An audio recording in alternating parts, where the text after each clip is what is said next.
Welcome to Kenton's videos. Enjoy the video. You start by opening the Notes app and picking the note to modify.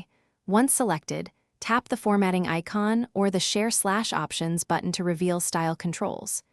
Make sure editing is active. If the note is locked or shared with view-only rights, you won't be able to change color.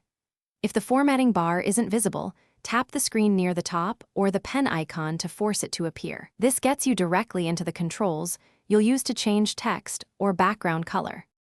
Now select the exact element you want to recolor. Highlight text for text color, or tap an empty area to set the page background. Open the Color Palette or Styles panel. Many iOS versions show swatches and an eyedropper or custom slider.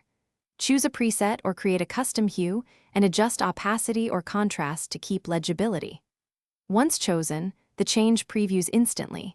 If you want uniform color across the note, apply the same selection to each section, or you finish by tapping Done or navigating back so the app saves your edits. Make sure the note syncs to iCloud if you use multiple devices.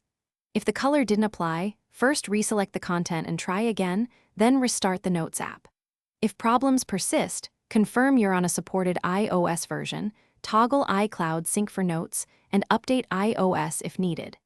These steps resolve most issues. If you still see unexpected results, reproduce the change in a new note to isolate whether it's the file or the app. Thanks for watching. Consider subscribing if we helped you.